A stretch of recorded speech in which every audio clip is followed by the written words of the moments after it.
जय जय राजस्थान, माँ को प्यारो राजस्थान, अलबेलो राजस्थान।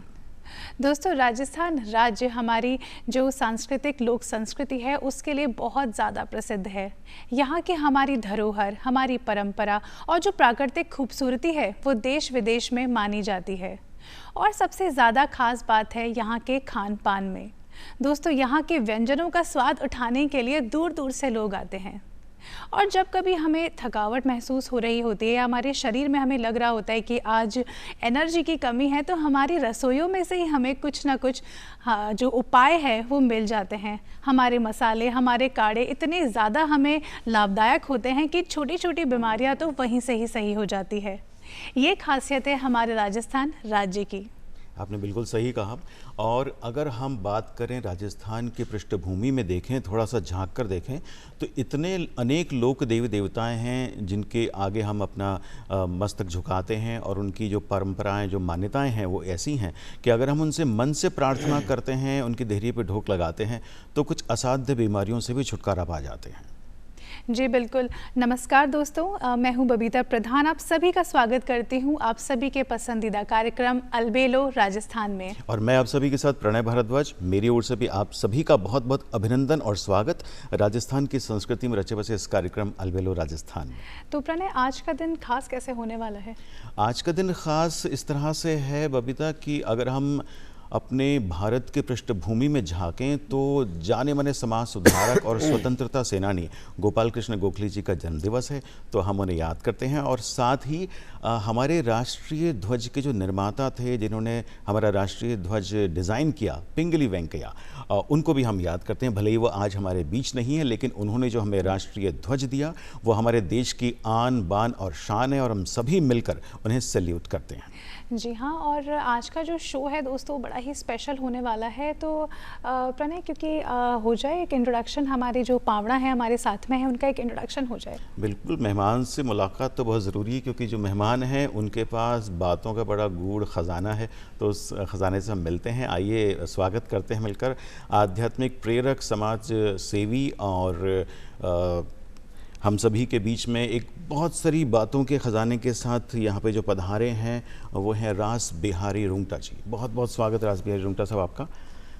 नमस्कार बबीता जी और प्रणय जी। जी जी। आपके इस अलबेलो राजस्थान कार्यक्रम जो अपने आप में ही एक लोग देखने के लिए जिसके लिए तत्पर रहते हैं, उसके लिए मुझे वहाँ पे बुलाने के लिए, मुझे सौभाग्य देने के लिए कि मैं इस कार्यक्रम में आके आपके बीच बैठ के अपनी बातों को साझा कर सकूं। जी, स्वागत है आपका। स्वागत है सर, हमारा सौभाग्य है कि आज आप हमारे साथ में हैं।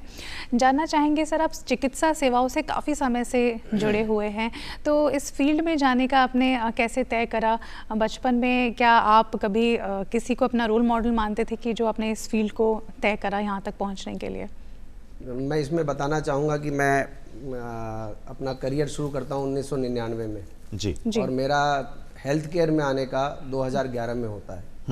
तो 2011 के आसपास में मेरा बेटा 6 साल का था। जी जी। और तब उसको पैंक्रियाटिक अटैक आने लगे थे। अच्छा। तो वो पैंक्रियाटिक अटैक के कारण उसको जयपुर में, दिल्ली, बॉम्बे, हैदराबाद विदेशों से भी राय लेनी पड़ी। तो कई जगह से हमारे को जो जानकारी लेनी पड़ी, ले जाना पड़ा जी। तो उसके बाद कुछ ऐसा हुआ कि ऐसा लगा कि ये एक विषय ऐसा है कि अपने घर में हम चिकित्सा के क्षेत्र में काम 1990 से कर रहे हैं रुंगटा अस्पताल के नाम से, पर इस इसको कार्य को करने में कभी भी इतनी उसके प्रति मोह नहीं रहा कि अपन को उसको करना चाहिए, हम व्यापारिक दृष्टि से काम करते रहे। तो जब बेटे को ले गया और उसमें मैंने देखा कैसे एक परिवार हिल जाता है, कैसा सेंसिटिव इश्यू है ये, जब ये लगा कि ये बहुत मार्मिक विषय है और इसमें बहुत कुछ है करने के लिए, और यही विषय ज़िंदगी का विषय है जिसमें मतलब मेरे पिताजी हमेशा कहते रहे कि भाई सेवा करके भी सब कुछ मिल जाएगा, तो वो विषय तब तो नहीं समझ में आता था। पर 2011 के इस चुनौतीपूर्ण समय में एक मन में ये हुई कि अपने अस्पताल वाले कार्य को अगर देखें, उसको बढ़ाए तो कई लोगों के हम काम आ सकेंगे, हम सेवा दे सकेंगे और हम लोगों को वो उपाय दे सकेंगे जो कहीं मेरे बेटे ने कष्ट पाया तो मैं किसी के काम आऊँ। जी जी। तो पारंपरिक चिकित्सा पद्धति जिसके बारे में हम दोनों ने मिलकर बात की, और आज के समय में देखें तो वो आधुनिक चिकित्सा पद्धति है, क्या इन दोनों का समन्वय है आपके पास? तो आधुनिक चिकित्सा पद्धति तो जो हॉस्पिटल्स कर रहे हैं वो है जी। तो योग है, अध्यात्म है, बिल्कुल, या फिर आयुर्वेद है, ये सारों के द्वारा निदान खूब है। मतलब जो हम समझते हैं कि आज की डेट में थोड़े योग तो फिर भी अभी पिछले एक दशक में इसका बहुत सारा प्रचार हुआ है, लोगों तक पहुंचा है, और उससे पूरे विश्व ने माना है कि ये एक ऐसी शक्ति है, ऐसा उपाय है जिससे आदमी अपने आप को स्वस्थ रख सकता है। तो दोनों का होना ही साथ में ही जरूरी है। होलिस्टिक हेल्थ के बिना आज जो हम हेल्थ की कल्पना कर रहे हैं, जिस खुशी की, जिस आनंद के साथ, पीस के साथ रहने की कल्पना कर रहे हैं, वो हो नहीं सकता। तो योग, आयुर्वेद और अन्य जो चिकित्सा पद्धति है उनको साथ लेना बहुत जरूरी है। बिल्कुल। आयुर्वेद का अभी उतना शोध जो हुआ था वो शायद अभी पारंपरिक रूप में उतना कार्य क्लैरिटी से नहीं है, तो उसका मतलब लोग उसका लाभ उतना नहीं ले पा रहे हैं। तो जैसे जैसे सरकार का भी अगर देखें तो आयुष मंत्रालय और आयुर्वेद पे बहुत ज़्यादा फोकस है अब, तो धीरे धीरे उस पर काम हो रहा है। तो अब मैं समझता हूँ आने वाले कुछ दशकों में उसका भी बहुत बड़ा प्रचार होगा और लोगों को लाभ मिलेगा, क्योंकि आयुर्वेद मूल पे काम करता है और हम सिम्प्टोमेटिक चीज को ठीक करने में काम करते हैं एज एन एलोपैथी। तो हम भी चाहते हैं कि इसका समन्वय हो, पर क्योंकि माहौल एक इकोसिस्टम बनता है, जैसे इकोसिस्टम होगा, मैं समझता हूँ ये प्रणाली तो आनी है और ये होना ही चाहिए। जी जी जी जी, जी, जी। आपने अभी भी योग की बात की, तो हमारे देश के माननीय प्रधानमंत्री महोदय श्रीमान नरेंद्र मोदी साहब ने 21 जून को जिस तरह से योग का आह्वान किया था, तो पूरी दुनिया आज योग के इस आध्यात्म जो इसकी पृष्ठभूमि है उसको जानने का प्रयास कर रही है और योग को अपना रही है। इस वजह से भी पूरे, केवल हमारा देश नहीं, हमारा राजस्थान जयपुर नहीं, पूरा विश्व अपने आप को स्वास्थ्य की दृष्टि से आगे बढ़ाने की ओर बढ़ चला है। तो योग मेरे ख्याल से सुबह सुबह बबीता होना चाहिए योग, चाहे आपको समय मिले ना मिले। अगर सुबह नहीं कर पाएँ, बहुत अलसुबह नहीं कर पाएँ, तो कभी भी दिन भर में अपने घर पे या एकांत स्थान पर बैठ के योग कर सकते हैं, ताकि अपने स्वास्थ्य के प्रति आप सचेत हो सकें। जी बिल्कुल प्रणय जी, आप एकदम सही कह रहे हैं। यहाँ तक कि बहुत से मैंने ऐसे एग्जाम्पल्स भी देखे हैं जहाँ पे लोग कोई भी अपना कार्य करने से पहले मेडिटेशन भी ज़रूर करते हैं और योग करके अपने आप को बहुत रिलैक्स फील करते हैं। सर, आज आपसे बात मैं ये पूछना चाहूँगी कि राजस्थान सरकार ने बहुत सी ऐसी योजनाएं बनाई हैं चिकित्सा के क्षेत्र में। बहुत पहले ऐसा होता था कि आम जनता तक ये सेवाएं नहीं पहुंच पाती थी, बट आज के सिनेरियो में हम सभी जो चिकित्सा सेवाएं इनका लाभ उठा सकते हैं। आपसे जानना चाहेंगे। मैडम, मैं ये बताना चाहूँगा बबीता जी की आयुष्मान योजना जो है, और राजस्थान सरकार ने उसको अब पूरा तरीके से, जो चिरंजीवी योजना को अब आयुष्मान आरोग्य योजना माँ का जो वो बना दिया है। तो जैसा मैंने कहा कि मेरे बेटे के में मैंने देखा है कि बहुत दुख पाया, मतलब बहुत हमें तकलीफ रहती थी और बहुत डर बना रहता था। मैंने जब गांव वाले मरीजों को देखा है, जिनको गांव में जाके, मेरा अभी पिछले 3 महीने में 40-50 गांव विजिट करने का रहा, तो एक एक गांव में मैंने जाके देखा कैसी चिकित्सा सुविधाएं हैं और क्या परेशानियां हैं, किस तरह से वो प्राइवेट हॉस्पिटल्स की तरफ देखते हैं, किस तरह से वो सरकारी अस्पतालों की योजनाओं को, सरकारी अस्पतालों को देखते हैं। तो उससे पता चला कि अगर ये योजनाएं नहीं हो तो कई लोग तो इसमें सिर्फ दुख पाके ही अपना जीवन निकाल देंगे। और वो दुख इतना तकलीफ है साहब, मतलब शारीरिक तकलीफ है कि आप उसकी कल्पना नहीं कर सकते जब तक आप देखो नहीं।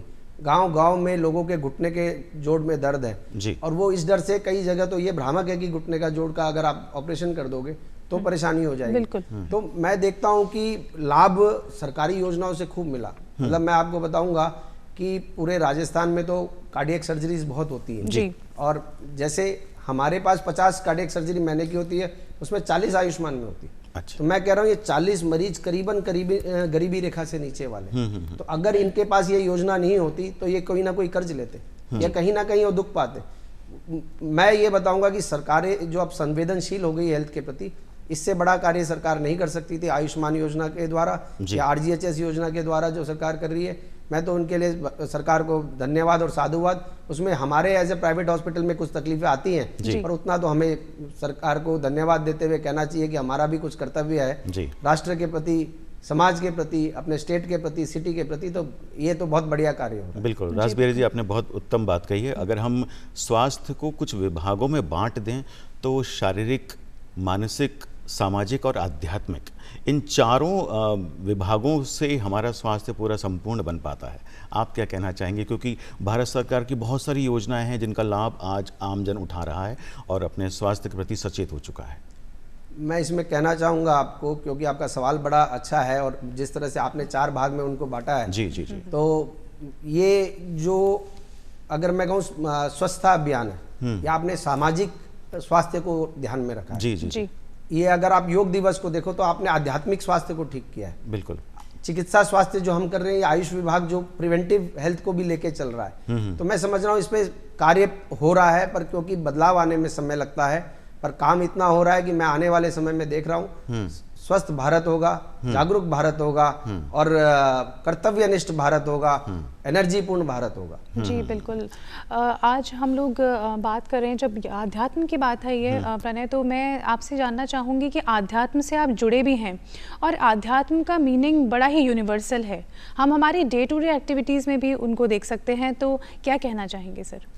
मैं इसमें कहना चाहूँगा कि मैं अध्यात्म में तो बहुत ज़्यादा अपने आप को नहीं मानता, क्योंकि मेरे में वो क्षमता या सोच नहीं है, पर मैं हमारे गुरुदेव भगवान श्री मलुक पीठाधीश्वर की वाणी सुनता हूँ, तो उससे मुझे काफ़ी ऐसा जागृति होती है जिसमें मैं फील कर पाता हूँ कि मेरा जीवन कितना बदल गया और मेरे जीवन में कितनी शांति है या कितनी परिपूर्णता है जी। तो वो मैं आपसे जरूर साझा करूँगा जी। बिल्कुल बबीता जी। तो मुझे मूल में अगर स्वास्थ्य को भी देखें तो मुझे ऐसा लगता है स्वास्थ्य सेवाएं और बढ़िया होनी चाहिए, और बदलनी चाहिए, जिसके अंदर मेरा सुझाव रहेगा या मेरी सोच रहेगी कि किसी भी चीज़ के पीछे अगर मूल पे जाए तो सबसे पहले शिक्षा है, फिर क्रिया है और फिर उसके बाद उसका रिजल्ट्स है सारी जो आ रहे हैं।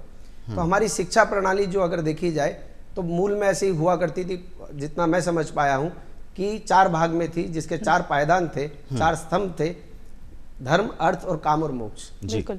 आज की जो शिक्षा प्रणाली है वो काम और अर्थ को पूर्ण करने वाली है, जो हम वेस्टर्न एजुकेशन को लेके चल रहे हैं, चाहे जो भी एजुकेशन पद्धति अभी चल रही है उसमें काम और अर्थ की संभावना ही है, धर्म और मोक्ष उसमें नहीं रहता जी। तो अगर हम ये चारों स्तंभ उसमें अगर लगाते हैं तो उस शिक्षा से जब हमारी क्रिया होगी वो बहुत बेहतर हो जाएगी। बेहतर यानी जैसे मैं कहूँगा एडल्ट्रेशन खत्म हो जाएगा, आदमी धर्म में स्थापित होगा, मोक्ष का डर होगा उसको, तो वो अपने आप ही अपनी क्रिया में एडल्ट्रेशन बंद कर देगा, पोल्यूशन बंद कर देगा, अपने आप ही वो जो उसकी क्रिया है, चाहे हम किसी भी क्षेत्र में जाएंगे उसको वो उस नज़र से देखेगा कि ये धर्मयुक्त है कि नहीं जी।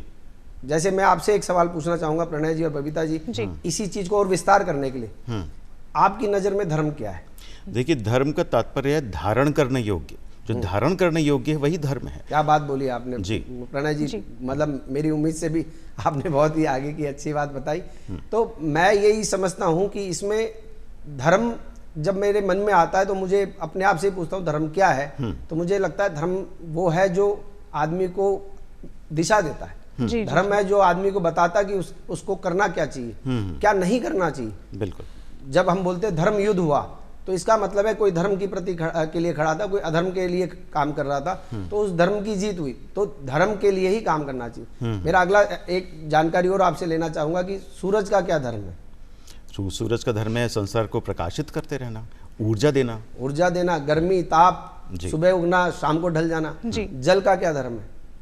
जीवन देना, बिना जल के जीवन नहीं है। प्यास बुझाना जी, सरलता से बह जाना, कोई रंग नहीं होना, उसमें सारे रंगों का मिल जाना। बिल्कुल जी। इसी तरह अगर अपन विभिन्न देखेंगे, हर प्राणी जो धरती पे है, हर जो चीज निर्जीव और जीव में बनी हुई है, सबका कोई धर्म है। तो मनुष्य का क्या धर्म है? बिल्कुल सही। तो आप हमारा धर्म हमारा कर्म है, जैसे हम कर्म करते जाएंगे उसी के हिसाब से हमें फल मिलते जाएंगे, तो ये हमारा धर्म है कि हमेशा हम अच्छे कर्म करते जाएं और उसका फल पाते जाएं। बहुत बढ़िया बबीता जी। तो अच्छे कर्म जो मुझे समझ में आए हैं जी, कि जीव पे दया करना, बिल्कुल, उसके दुख में काम आना, उसको सुख पहुंचाना ही हमारा धर्म है जी। तो अगर ये कसौटी बनती और ये बनाई जाए तो उस अनुसार अगर फार्मिंग हो, उस अनुसार अगर हम अपने जीवन शैली को रखें, सुबह सूरज भगवान के साथ अपन जगना हो, शाम को सोना उसी हिसाब से हो, कार्य की पद्धति भी वैसे हो जिसमें जीविकोपार्जन हो, अर्थ का उपार्जन हो, कामनाओं की पूर्ति हो, पर मोक्ष का भी डर हो।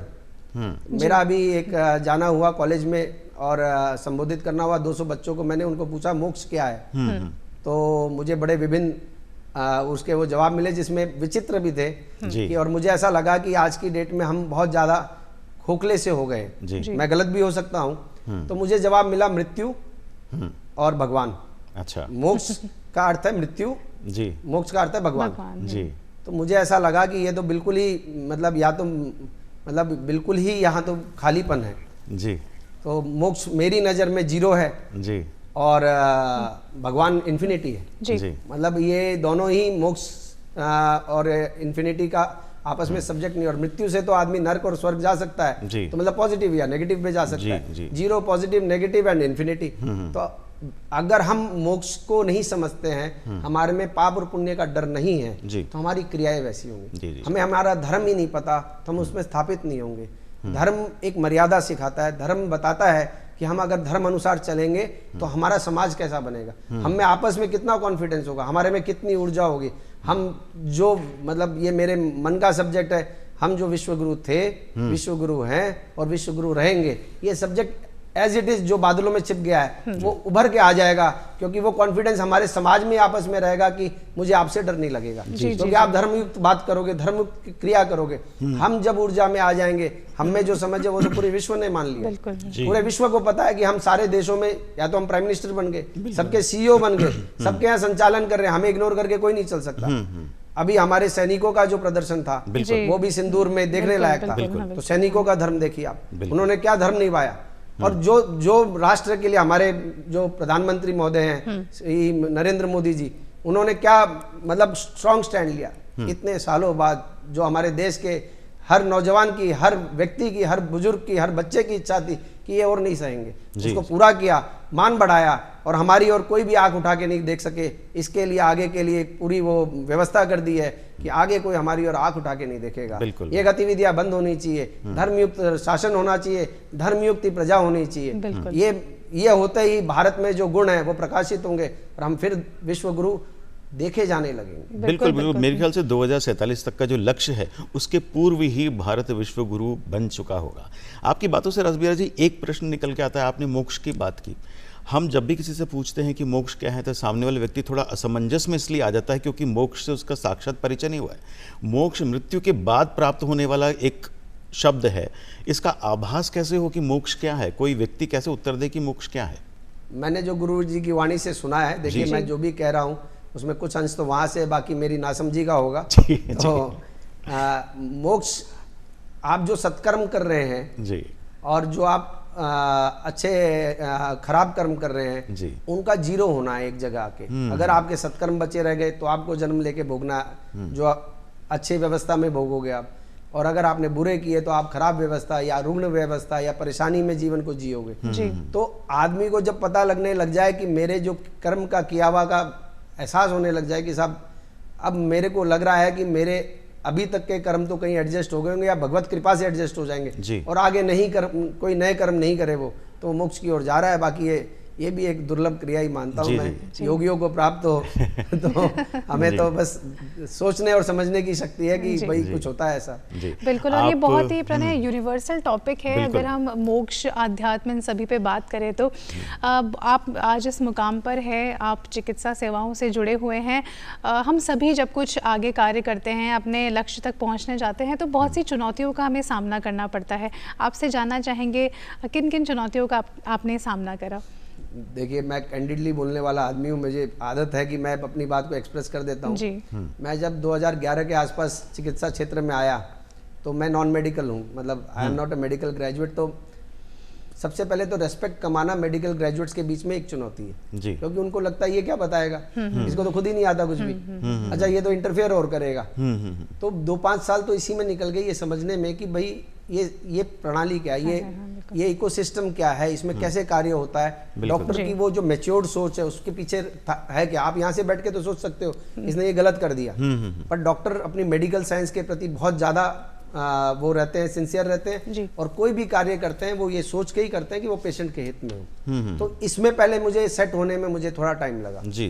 फिर जैसे मैं बच्चे को लेके, बेटे को लेके जगह जगह गया, तो मैं हॉस्पिटल का नाम तो नहीं लूंगा जी, पर बॉम्बे में एक हॉस्पिटल में जब हमने एडमिट कर रखा था तो मेरे बेटे को 4 या 5 बार प्रिक किया उन्होंने। अच्छा। वहां पे मुझे लगा कि भाई इतने प्रतिष्ठित शहर में, इतने प्रतिष्ठित अस्पताल में भी अगर ये नर्सिंग व्यवस्थाओं में ऐसी है, तो अपने को थोड़ा सा मतलब इसके अंदर भी कुछ योगदान अगर अपन कर सके तो तब राजस्थान सरकार नर्सिंग और पैरामेडिकल कॉलेजेस का दे रही थी कि भाई कोई करना चाहे तो हमने भी उसका आवेदन किया और सौभाग्य से है हमने भी शुरू कर लिया। तो 450 बच्चे आज पढ़ रहे हैं। तो हम उस यात्रा में हैं, कोशिश में हैं, क्योंकि क्या है कि वही है, मैं कह रहा हूँ, धर्मयुक्त जब हो जाएगा तो ये अपने आप ही उनकी स्किल्स बहुत अच्छी हो जाएंगी, सोच बहुत अच्छी हो जाएंगी। ये मैं कह सकता हूँ 50-60% यात्रा पूरी हो चुकी है। पर देखिए हेल्थ केयर ऐसा सब्जेक्ट है जिसके अंदर अगर कोई कह दे कि मुझे बहुत कुछ आ गया तो गलत है। अभी भी मैं रोज जूझता हूँ, मुझे रोज जो पेशेंट पूछता है उसमें ऐसा लगता है कि इसका क्या जवाब होगा, पर ऐसा है कि अब खुशी बहुत होती है, उनकी ब्लेसिंग्स बहुत मिलती है। हमारा तो जो पूरा केंद्र है हमारे पूरे अस्पताल में, हर एक मतलब मैं समझता हूँ सभी अस्पताल वालों का होता होगा कि उनकी एक सोच यही रहती है कि भाई ठीक हो जाए और हमें खूब आशीर्वाद देके जाए, पेशेंट ठीक हो जाए किसी भी तरह से। ये आत्मा में मतलब वो दुख पा रहा होता है, रोज शिकायत कर रहा होता है, डॉक्टर साहब मेरे तो अभी तक जलन नहीं मिट रही, वो मेरे घुटने का दर्द अभी भी जा ही नहीं रहा है, वो 2 इंजेक्शन लग रहे हैं फिर भी नहीं जा रहा है। तो ऐसे सवाल जो हैं कई बार बड़ी पीड़ा देते हैं कि हम इनको कैसे इनको कोई निराकरण दे। डॉक्टर है नहीं जी, जितनी समझ है उसमें उनको आश्वासन, उनको नहीं आप तो बिल्कुल ठीक है, जल्दी ठीक हो जाएंगे। तो राजबिहारी जी, आपकी बातों से एक बात निकल के आ रही है कि जितने सारे मरीज होते हैं उनको आप शब्दों से तो चलिए एक मन को शांति पहुंचा देंगे कि भाई एक आधा इलाज कहते हैं कि डॉक्टर बहुत बातचीत से आधा इलाज कर देता है, लेकिन जब कभी मरीजों की इस तरह की बातें आती हैं कि सामने कि हमें फ़ायदा नहीं हुआ है या हम जो सोच के आए थे वो चीज़ नहीं हो पा रही है, इस चीज़ का सामना कैसे करते हैं, कैसे उसके व्यथित मन को आप शांत कर पाते हैं?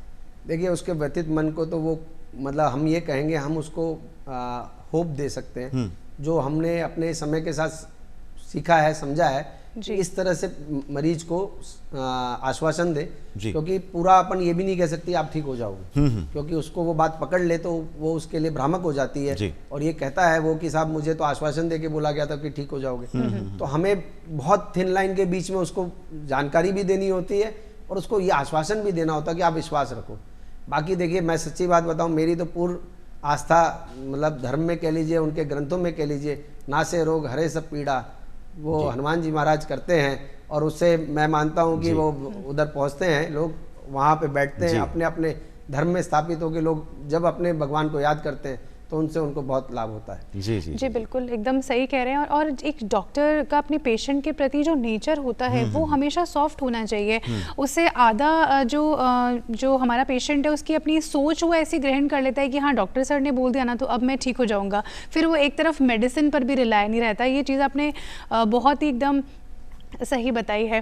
तो क्योंकि दोस्तों जो हमारा ऑपरेशन सिंदूर है वो एक बहुत अच्छा एग्जाम्पल है धर्म और कर्म का, जैसा कि अभी आपने बताया भी था, हम सभी देशभक्ति की जो आत्मा है उसमें डूबे हुए हैं। तो दोस्तों आइए चलते हैं, सुनते हैं एक बहुत ही अच्छा देशभक्ति गीत।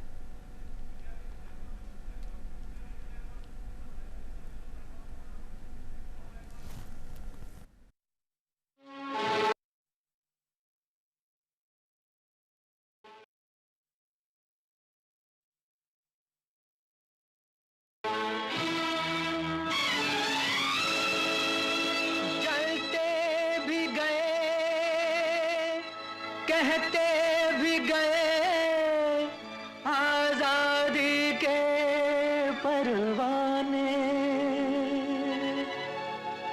जीना तो उसी का जीना है जो मरना वतन पे जाने।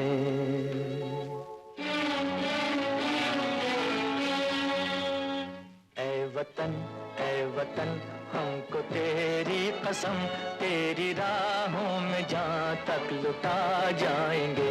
फूल क्या चीज है तेरे कदमों पे हम भेंट अपने सरों की चढ़ा जाएंगे। ऐ वतन हमको तेरी कसम, तेरी राहों में जहाँ तक लुटा जाएंगे। ऐ वतन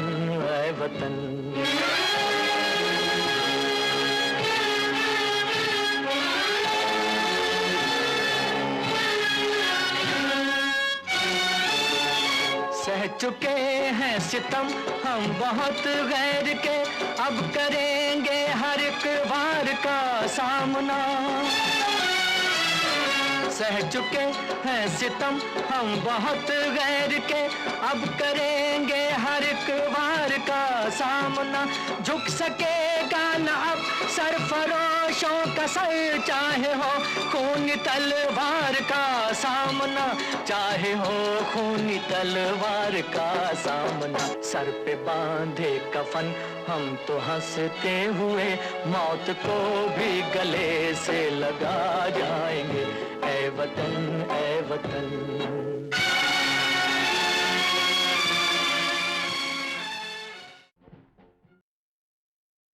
हैं और जो हमारा तिरंगा है उसके सामने भी हम नतमस्तक होते हैं। पिंगली वेंकैया जी को याद करते हैं जिन्होंने हमारे राष्ट्रीय ध्वज का निर्माण किया था, और इस शौर्य गाथा के साथ हम आगे बढ़ते हैं। पूरे भारत को स्वस्थ बनाना है, तभी हमारा ये शौर्य हमारे अंदर भी जागृत रहेगा। तो रास बिहारी जी आप हमारे साथ हैं आज, और योग की अगर हम बात करें, प्रतिदिवस यदि चाहे वो मरीज़ हो या घर में बैठा व्यक्ति हो या कामकाजी व्यक्ति हो, किसी न किसी माध्यम से अगर वो योग करे तो अपने आप को स्वस्थ रख पाएगा, और स्वस्थ रख पाएगा तो देश की सेवा कर पाएगा। बिल्कुल आपने सही कहा, योग एक अभिन्न अंग हो गया है आज की जीवन शैली का। और पहले तो ये जहाँ तक मेरी समझ है वो संतों को में ही योग की साधना होती थी। अब हर व्यक्ति के लिए ये जानकारी हो गई है, और इस जानकारी से लोग स्वस्थ रहने लग गए हैं, और लोग बड़े सेल्फ कॉन्फिडेंट भी रहते हैं। रोज सुबह उठ के अपना कर लेते हैं कि मैं इससे स्वस्थ रहूंगा। इससे काफ़ी बीमारी पे काबू पाया गया है। फिर मैं पर एक बात कहूँगा कि चारों स्तंभ जब स्थापित होंगे तो अपने योग करने के बाद अगर खान पान ठीक नहीं होगा, अपने विचार ठीक नहीं होंगे, अपना जगना सोना सही नहीं होगा, अपने मतलब अर्थ और काम के पीछे रह जाएंगे, तो हमारे जो धर्म और उसके धर्म अनुसार जीवन नहीं होने से अशांति हो जाती है जो मन में, वो बहुत ऐसे विकार लाती है जो आपके शरीर पे उसका प्रभाव पड़ता है। तो अपने को ये जो शिक्षा प्रणाली है इसके बदलाव से, फिर जो उससे बदलाव जो क्रिया में आएगा उससे देश का जो हित होगा। मैं समझता हूँ कि स्वस्थ भारत का निर्माण जो पूर्ण हो सकेगा, जिसकी ओर हम गतिशील तो हो गए हैं, जो भारत सरकार, राजस्थान सरकार सब उस पर केंद्रित है, और मुझे पक्का विश्वास है कि 2047 से पहले ही भारत विश्वगुरु भी होगा और भारत स्वस्थ भी होगा। बिल्कुल सही, जी बिल्कुल एकदम सही कहा आपने। और योग मेडिटेशन आज के इस आधुनिक वर्ग में हमारे लिए बहुत ज़रूरी भी है। इवन जो यूथ है प्रणय जी, वो काफ़ी ज़्यादा फोकस्ड भी है अपनी हेल्थ को लेकर। सर, ये तो बात हो रही है योग मेडिटेशन की, जानना चाहेंगे आज हम मॉडर्न तो बहुत हो गए हैं, लेकिन हमें हमारी वैल्यूज़ कभी नहीं भूलनी चाहिए। तो मॉडर्न वर्सेस वेस्टर्न की अगर हम बात करें तो इसमें आप क्या अपनी सोच रखते हैं?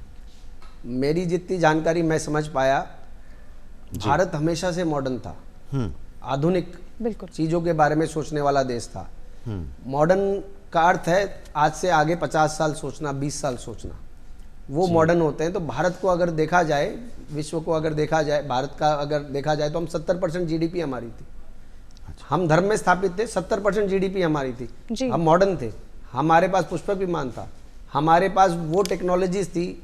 कौरवों का जो जन्म हुआ वो आईवीएफ से हुआ है, 100 गढ़ों में हुआ। अगर हम देखें तो इंद्रप्रस्थ जब स्थापित हुआ तो जहां जल दिख रहा था वहां थल था, और जहां थल दिख रहा था वहां जल था। इस तरह से संजय ने जो महाभारत देखी, आज की डेट में भी एक व्यक्ति बैठ के अपनी आंखों से तो नहीं देख सकता। टीवी में तो हम देख लेंगे, मोबाइल में देख लेंगे, पर उस पे तो नहीं, आंखों से तो नहीं देख सकते। तो जो मॉडर्न भारत था, जो मॉडर्न भारत, जो नवग्रह की हम कल्पना करते हैं, तुलसीदास जी ने जो 600 साल पहले लिख दिया कि कितने योजन दूर है सूर्य भगवान। तो ये जो मॉडर्न हम थे, मॉडर्न से ज्यादा अगर हम पे आज जो बादल छाए वो वेस्टर्न के ही हैं। हम बहुत ज्यादा कॉपी करने लग गए हैं, उनको ज्यादा अपने आप से योग्य मानने, उनकी सुंदरता को हमने ज्यादा अपनाने की कोशिश करते हैं। तो उसके कारण ही वो जो सारा जो विकृति आई है, मैं समझता हूँ भारत खुद में स्थापित होगा तो मॉडर्न होगा।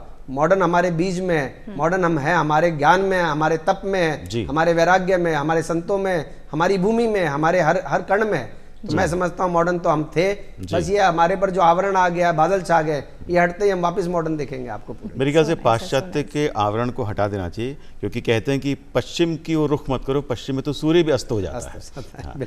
तो वैसे भी कुछ समय पहले एक चीज़ सामने आई थी जो है तो बहुत पुरानी, लेकिन माननीय प्रधानमंत्री महोदय ने एकदम सभी को जागृत किया कि मोटे अनाज की ओर देखिए, उससे आपका जो स्वास्थ्य है वो बहुत उत्तम हो जाएगा। आप कहीं अपने मरीजों को या अपने जानने वालों को कहीं पर मोटे अनाज के प्रति जागरूक कर पाते हैं? मैं समझता हूँ जो भी प्रधानमंत्री जी हमारे कहते हैं जी। वो तो ऐसे वायरल हो जाता है जैसे कि वो तो हमारे देश में ऐसे अपना लिया जाता है जैसे उस घर में उसके पिताजी बोल रहे हो। बिल्कुल बिल्कुल। और हमारे पिताजी मुखिया की भी देश शायद के। इतनी बात नहीं मानते होंगे आजकल बच्चे। जी। तो मोटे अनाज तो हर घर में आजकल ऑर्गेनिक मोटा अनाज सब उसकी पद्धति शुरू हो गई है। और अस्पताल तो मरीज के हित में ही बात करता है, तो कोई भी अस्पताल है मेरी समझ में उनकी डाइट में मोटे अनाज का तो वो एडिशन हो गया है। पहले भी कुछ चलता था पर और उस पर बहुत ज़्यादा मतलब प्रभाव देखा जा रहा है। और मोटे अनाज के लाभ भी लोगों को अब समझ में आने लग गए। जो अगर आप मरीज को भी देते थे उसको लगता था कि भाई ये क्यों दे रहे हो, या घर में आप अपनाओ तो उसको पर प्रधानमंत्री जी के कहने से सबको क्लियर हो गया कि ये लाभकारी है। अच्छा, फिर उसके बाद गूगल वगैरह करके तो सब समझ ही लेते हैं कि हमारे लिए कितना लाभकारी है। और हमारे राजस्थान का तो खान पान मोटे अनाज का ही था सारा। तो ये जो है मैं समझता हूँ कि वही मैं जो आपको कह रहा हूँ, हम 2047 से पहले ही विश्व गुरु कि हमारी जो वो छाप है जो हमारे अंदर है वो उभर के दिखने लग जाएगा। हम स्वस्थ भारत दिखेंगे, ऊर्जावान भारत दिखेंगे। उनके यही प्रकल्प जो हमारे प्रधानमंत्री मोदी जी के इसी वही उसका कारण बनेंगे। जी बिल्कुल, आप एकदम सही कह रहे हैं। और बात अगर खान पान की हो रही है, मिलेट्स इन सब की हो रही है, तो आपसे एक खास सवाल मैं करना चाहूँगी कि आजकल ट्रांस फैट, ओबेसिटी और जो जंक फूड है इनका सेवन काफ़ी ज़्यादा हो रहा है, क्योंकि बहुत से हमें ऐसे मीडियम सभी उपलब्ध हैं जो जल्दी से हम लोग फूड्स ऑर्डर कर लेते हैं। तो ये कहाँ तक सही है और कहाँ तक गलत है, ये जानना चाहेंगे। ये तो सभी जानते हैं कि इसमें सही क्या है और गलत क्या है। पर मैं ये कहूँगा कि देखिए, जब हमारे धर्म अनुसार जीवन नहीं है, जब हमारे को अपने सेहत का भी धर्म नहीं मालूम, हमें हमारी बॉडी के लिए क्या अच्छा है और बुरा नहीं मालूम है, या मालूम होने के बावजूद उसका हम प्रयोग खुद पे नहीं करते हैं, इसका मतलब हमारा काम और अर्थ पे बहुत ज़्यादा फोकस है। बिल्कुल। तो अगर आपका काम और अर्थ पे फोकस कम होगा, मतलब फोकस का मतलब वो तो अपने आप आना ही है, क्योंकि आप श्रेष्ठ हैं, आप में वो गुणवत्ता है। पर आपका फोकस होना चाहिए धर्म अनुसार जीवन का, जिसमें आपका शरीर का भी एक धर्म है, तो शरीर धर्म को भी अपनाया जाए। तो आदमी को ये जो शारीरिक जो हम कोई भी ऑर्डर कर लेते हैं किसी से, फास्ट फूड खा लेते हैं, जंक फूड ले लेते हैं, ये तो एक जीभ हटा दी जाए शरीर से तो इसकी तो जरूरत खत्म हो जाएगी। तो वो हटा तो सकते नहीं है। तो ये मानसिक तौर पे जो हमारा मन और हमारे जो बुद्धि है उसको ही हमारे को केंद्रित करना है। और इसके लिए मैं वापस बार बार उसी पे आऊँगा कि धर्म अनुसार जीवन होगा तो आदमी भला और बुरा समझेगा, तो आदमी अपने आप सही क्रिया करेगा। रास बिहारी जी, हमने शुरुआत में जब से बात की तो आप कॉलेज में गए थे, वहाँ पे आपने एक मोटिवेशनल स्पीच दी थी अपनी। आज का जो यूथ है वो स्पीड को फॉलो करता है, उसे हर काम में एक नई स्पीड चाहिए। चाहे हम रोड पे देख लें या उनके काम करने की जीवन शैली को देख लें, उन्होंने एक स्पीड पकड़ी हुई है। ऐसे में उनमें जो आत्मविश्वास है और एक अति आत्मविश्वास है, कॉन्फिडेंस और ओवर कॉन्फिडेंस, ये कहीं ना कहीं बीच में आता है और वो ओवर कॉन्फिडेंस में कई बार कुछ गलत कदम ले लेते हैं। आप क्या कहना चाहेंगे? मैं एक निवेदन करूंगा, ये जब मैं गया उसी के बारे में बताऊंगा आपको जी। कि ये मैंने दूसरी बार गया था। मैं कोशिश करता हूँ कि जो नर्सिंग स्टाफ है वो स्किल तो सीख रहा है जी, पर उसमें वो भाव आना चाहिए, उसमें वो मानसिकता आनी चाहिए कि वो जो सेवा करे तो वो ऐसी सेवा करे कि वो मतलब पेशेंट खुश हो जाए, पेशेंट को लगे कि ये इतना तो मेरे बच्चे भी सेवा नहीं कर सकते, हमारे परिवार वाले भी नहीं। तो मैं इस स्वरूप में उनसे बात करने जाता हूँ। हाँ तो इस संवाद में पहली बार गया तो मुझे ऐसा लगा बड़ा फोर्सफुल संवाद था जी। दूसरी बार संवाद में मैंने कुछ परिवर्तन भी किया, पर ये जो मोक्ष वाली बात बताई वगैरह मैंने उसी संवाद में थी जी जी जी। और वो जैसे आधा पौन घंटा हो गया था संवाद को। और जब मैं बोला कि अब आज इतना ही, बोले सर आज तो बहुत जल्दी खत्म हो गया, थोड़ा जल्दी और बताइए। अच्छा। तो मेरा ये मानना है कि हमारा युवा बहुत कुछ जानना चाहता है जी जी जी। वो मोदी जी की बात को तुरंत क्यों पकड़ लेता है? वो इसलिए पकड़ लेता है कि उसमें जो आदर्श को वो मानेगा, जो जिसको लगेगा कि वो उसके लिए बने हैं, वो उसके लिए कार्य कर रहे हैं, जो त्याग और तपस्या कर रहे हैं उनकी बात वो मानने के लिए तैयार है और वो उसको जानना चाहते हैं उनके हित में क्या है। तो मैंने उनको देखा, उनमें बड़ी जागरूकता थी और मतलब मेरे को कई मैसेज आए कि भाई क्या बात सर, बहुत मजा आ गया आपने जो बात बताई, तो आप एक रामायण का पाठ भी कराओ। मैंने कहा वो कराएंगे, पहले तो आप धीरे धीरे इसको ग्रहण करो कि भाई जीवन शैली को हम कैसे धर्म अनुसार करें, सेवा का भाव कैसे हो अपने अंदर। तो ये जो आप कॉन्फिडेंस, सेल्फ कॉन्फिडेंस की बात कर रहे हैं, तो मैंने देखा कि सेल्फ कॉन्फिडेंस जो शब्द है थोड़ा भ्रामक है और ये वही वेस्टर्न हो गया। जब आप एक लैंग्वेज पे दूसरी लैंग्वेज का प्रत्यारोपण करते हो तो भी उस लैंग्वेज का जो जननी है, जनक हुआ है, वो उसकी चीजों को पूर्ण करने के लिए हुआ है। मतलब उस धर्म में क्या कहा गया था या उस राज्य में क्या गया, ज्योग्राफी में क्या सोच थी, उस अनुसार उस लैंग्वेज का डेवलपमेंट होता है। हमारी लैंग्वेज जो संस्कृत है, चाहे उसका हिंदी है, उसका जो डेवलपमेंट है उसकी जननी है इस ज्योग्राफी, यहाँ के धर्म, यहाँ के लोकाचार, उस पर डेवलपमेंट है। जी जी। आत्मविश्वास है जिसमें आत्मा का पर विश्वास रखना, और सेल्फ कॉन्फिडेंस है इस शरीर पे कॉन्फिडेंस रखना। जी। तो मैं समझता हूँ सेल्फ कॉन्फिडेंस ही पहली बात भ्रामक है, ये शरीर आपके कोई जरूरी नहीं है, साथ देगा, एक दिन तो इसको जाना है। बिल्कुल। और अब मैं कहता हूँ आत्मविश्वास का अर्थ है परमात्मा विश्वास रखना, क्योंकि परमात्मा का एक अंश आत्मा है, और आत्मविश्वास होने का मतलब है जब आप धर्मयुक्त हो तो आप आत्मा के साथ हो, क्योंकि आत्मा परमात्मा धर्म को ही मानती है, धर्म अनुसार जीवन को ही मानती है। तो आप में सेल्फ कॉन्फिडेंस छोड़िए, आत्मविश्वास छोड़िए, इतना विश्वास होगा कि आप किसी भी कार्य के लिए, आप समुद्र को भी पार करने के लिए अकेले तैयार हो जाओगे, जो हनुमान जी में था वो आत्मविश्वास। या वो उन्होंने कहा साहब मेरी तो कोई इसमें कुछ गणना ही नहीं है कि वो एक पेड़ से दूसरे पेड़ पे जाने वाले हम तो वो हैं। तो वो जो कॉन्फिडेंस या वो जो मर्यादा है, वो जो मतलब उसमें हम्बलनेस है, वो मैं समझता हूँ धर्म में स्थापित होगा आदमी। सेल्फ कॉन्फिडेंस, आत्मविश्वास तो उसमें इतना होगा कि दुनिया देखेगी। मैं कह रहा हूँ भारत में यही था, भारत ऐसा ही देश था बिल्कुल कि जिसमें आत्मविश्वास था। लोग हमारे यहाँ पढ़ने आते थे, नालंदा, तक्षशिला, काशी, वो क्यों पढ़ने आते थे? उनको लगता था देश हो तो ऐसा हो, पढ़ाई हो तो ऐसा हो, शिक्षा हो तो ऐसी हो। बिल्कुल आप सही कह रहे हैं, बिल्कुल एकदम। और प्रणीत जी आप देखिए ना कितनी अहम बात अभी आपने कही। और जब बात बाहर से लोगों की हमारे यहाँ पे आने की हो रही है, तो जानना चाहेंगे आपसे कि यहाँ की संस्कृति में और जो बाहर की संस्कृति है, आपने उसमें क्या अंतर देखा? क्योंकि जो हमारा भारत देश है वो अपनी संस्कृति के लिए बड़ा ही प्रसिद्ध है, और जगह जगह पर हमें इस हमारी संस्कृति के लिए सराहा जाता है, विशेष रूप से हमारे राजस्थान की संस्कृति। बिल्कुल बिल्कुल। तो मैं आपको इसमें निवेदन करूंगा कि मैं तो पहले जब छोटे से बड़े हो रहे थे तो विदेश जाने का बड़ा मन करता था जी। अब तो विदेश जाने के नाम पे ऐसा लगता है नहीं जाना पड़े तो ज्यादा ठीक है। जी। उसका कारण है वहाँ की संस्कृति में भोग है जी, हमारे में त्याग है, हमारे में अपनापन है, उनके में विषय प्रधानता है या लोभ प्रधानता है जी। मैं किसी संस्कृति को खराब नहीं बता रहा, मेरा कहने का तात्पर्यता है कि वहाँ की जो ज्योग्राफी में वो जो डेवलपमेंट हुआ है जी, वहाँ पे यही मान के हुआ। अगर अपन अभी रिसेंटली जो डेवलपमेंट विश्व में देखेंगे, जिस तरह की नीतियों का अपनाया जा रहा है, किसके लिए भला किसके लिए बुरा कोई पता नहीं। आज इस पे टैक्स लग गया है, आज इस पे हटा दिया गया है, कल उस पे लग गया है, कल हटा दिया गया है। ये नीतियां कोई स्पष्ट नहीं है। और ये नीतियां स्पष्ट क्यों नहीं है? क्योंकि ना तो धर्म से कोई लेना देना है जी। एक विषय है कि भाई हमको किसी भी तरह इन प्रकार अपनी सिद्धि करनी है, तो यही विदेश में पाया जाता है। वहां पे भोग के लिए तो बहुत समान है जी। अगर आपको आत्मचिंतन करना है, अगर आपको अपने आप में स्थापित होना है, सुख चाहिए, शांति चाहिए, आप पढ़ेंगे कि चाहे एप्पल के फाउंडर थे, जो भी थे, सब भारत में आए, भारत के ऋषि मुनियों से मिले, भारत को जानने की कोशिश किए। ऐसा क्या है भारत में जो हम कई बार सुनते हैं कि किसी राष्ट्रपति ने तो गणेश जी को स्थापित कर रखा था, कोई हनुमान जी की मूर्ति लेके घूमते थे। तो ये जो बातें हैं, इसके कुछ तो भ्रामक हो सकती है, पर मूल में कहीं ना कहीं तो कुछ ना कुछ तो है जो भारत किसी से छूटता नहीं। और भारत जैसा देश नहीं, वो देश जिसमें गंगा बहती है, वो देश जिसमें हिमालय है, वो देश जिसमें रामायण और महाभारत की बातें हैं, वो देश किसी भी हिसाब से कोई हिला नहीं सकता उसको। तो ये जो संस्कृति है, एक हमारे भारतीय संस्कृति है और एक विदेश की संस्कृति है, कहीं मेल खाती है या हम चाहते हैं इन बाहर की संस्कृति से मिलना? नहीं साहब, मेल खा ही नहीं सकती जी। वो हमारी और कल्पना भी नहीं कर सकते, क्योंकि उन्होंने मूल में ही नहीं जाना। वो मूल में उस मिट्टी में पैदा ही नहीं हुए। जो जेनेटिक इफेक्ट है ना, हम सब ऋषि मुनियों की संतानें हैं। कहीं ना कहीं हमारी जो पूर्वज है, कहीं ना कहीं कोई ना कोई तरीके से ऋषि मुनियों की हम संतानें हैं। वहाँ जो हुए हैं वो उनका अपना डेवलपमेंट है और उनका अपना एक जेनेसिस और थॉट है। तो मैं समझता हूँ कि जो ये अकेलापन है हमारे में आज की डेट में, या हमारे में है कि मैं यहाँ का नहीं हूँ, जो आप बीच में भी कह रहे थे कि लोगों का सेल्फ कॉन्फिडेंस डगमगा जाता है, जी। ये विदेश से ही आता है। हमारे देश की ये ना तो सोच है, हम पारिवारिक रूप के लोग रहने वाले, न्यूक्लियर फैमिलीज वाले लोग नहीं है।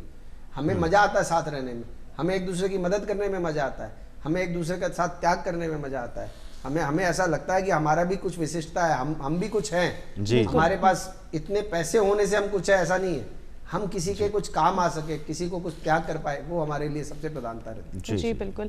आज के इस आधुनिक युग में हम देख रहे हैं कि जो यूथ है वो मोबाइल सेंट्रिक काफ़ी हो गए हैं। कुछ लिखना भी होता है तो हम आजकल मोबाइल में टाइप कर लेते हैं, कि हम सभी की भी आदत होती है।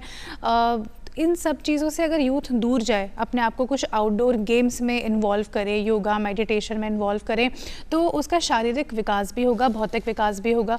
क्या कहना चाहेंगे? जैसे प्रधानमंत्री मोदी जी ऐलान कर देंगे तो सब मोबाइल छोड़ देंगे। मैं तो यही मानता हूँ। अभी तो क्या है कि ये जो वेस्टर्न कल्चर हमारे पे प्रभावी हो रहा है, उसका एक विशेष कारण टीवी के आने के बाद, अगर आप देखोगे कि दुनिया बहुत जल्दी बदली है, इंटरनेट आने के बाद और तेजी गति से, और मोबाइल ने तो उसको गांव-गांव तक, मतलब आज से 20 साल पहले मैं गांव में जाता था तो परिधान काफी हमारा देश का ही होता था। आज की डेट में तो हर जगह जीन्स टी शर्ट कल्चर है, और मतलब अच्छे मतलब गाँव में, छोटे छोटे गाँव में 200-300 परिवारों के गाँव में सबके सब वेस्टर्न कल्चर में, जीवन में जो नई जनरेशन है वो दिखाई दे जाती है। जी जी जी। तो ये जो आप कह रहे हैं कि मोबाइल छूटे, उसके लिए आपको बच्चों में ये बताना पड़ेगा कि ज्यादा उपयोगी कैसे है। मतलब उसके अंदर वो जो आस्था है जिस व्यक्ति के प्रति, उसके कहने पे और उनको लाभ होना चाहिए। आज का बच्चा लाभ को तुरंत पकड़ता है। अब आप बचपन से ही बच्चे को दूध नहीं पी रहा मोबाइल पकड़ ले, खाना नहीं खा रहा मोबाइल ले ले, तो मैं समझता हूँ उसको तो बचपन से आपने एक ऐसा औजार दे दिया है जो उसको कंफ्यूज नहीं रखेगा। बिल्कुल। जी, जी। इतने सारे विचार एक साथ आते हैं कि उसकी मेमोरी लॉस तो अपने आप होने लग जाती है। बिल्कुल बिल्कुल। उसके अंदर इतने सारे भ्रामक विचार है, गलत विचार है, तो आप सोचिए उसका डेवलपमेंट क्या होगा।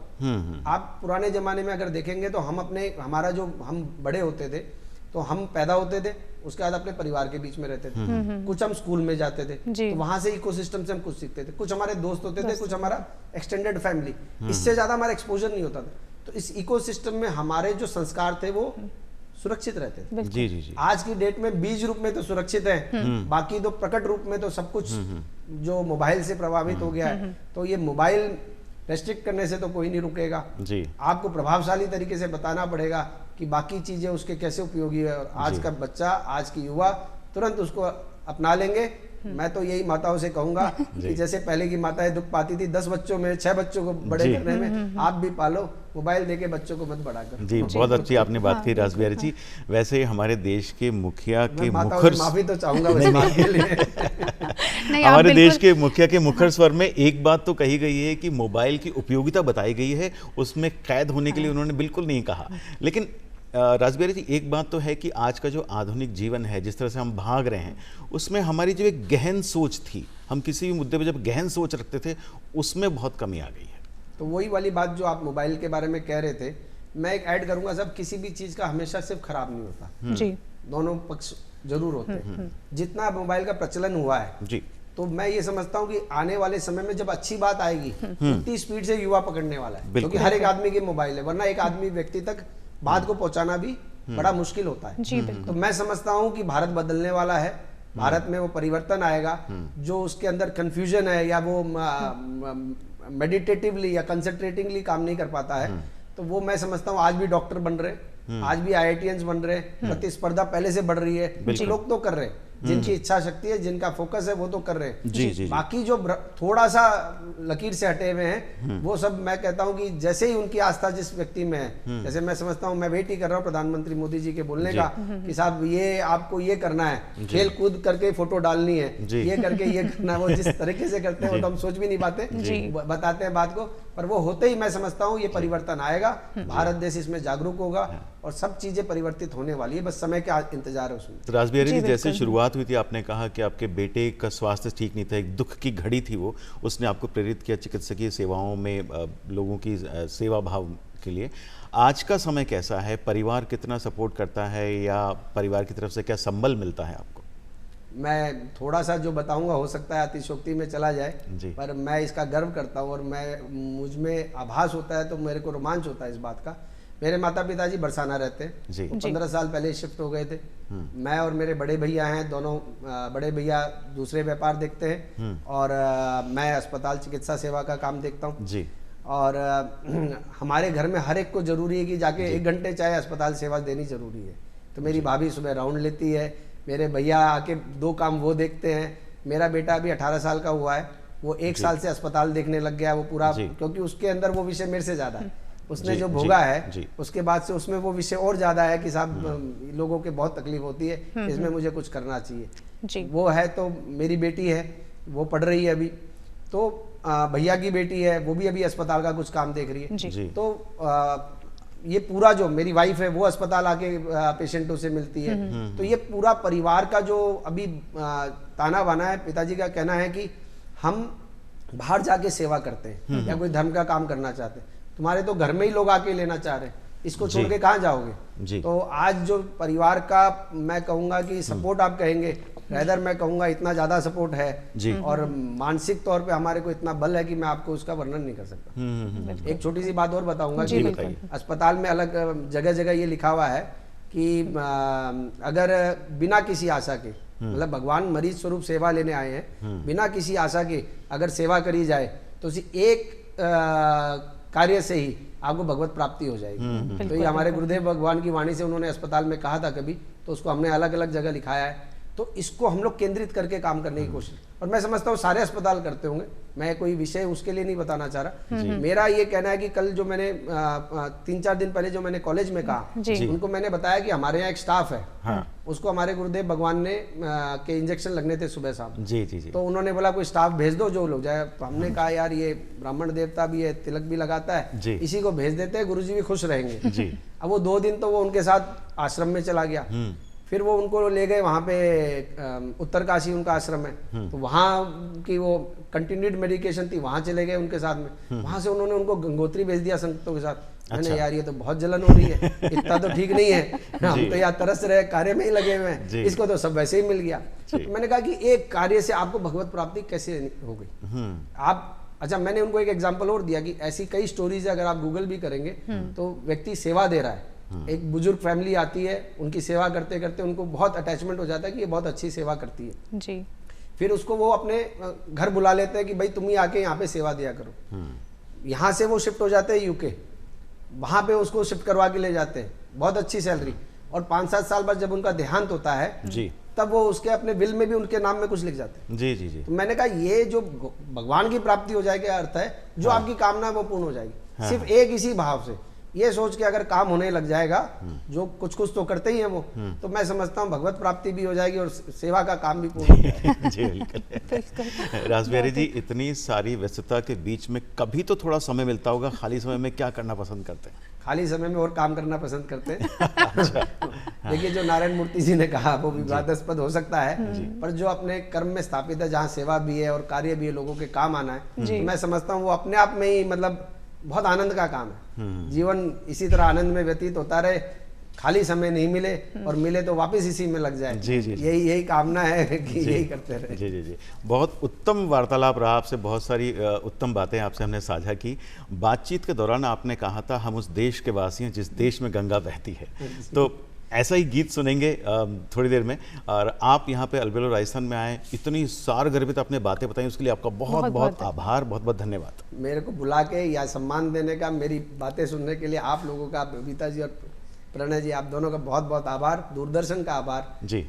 मेरी बातें लोगों के काम आए जी, मैं तो यही कामना करता हूँ। जी जी जी, बिल्कुल बिल्कुल।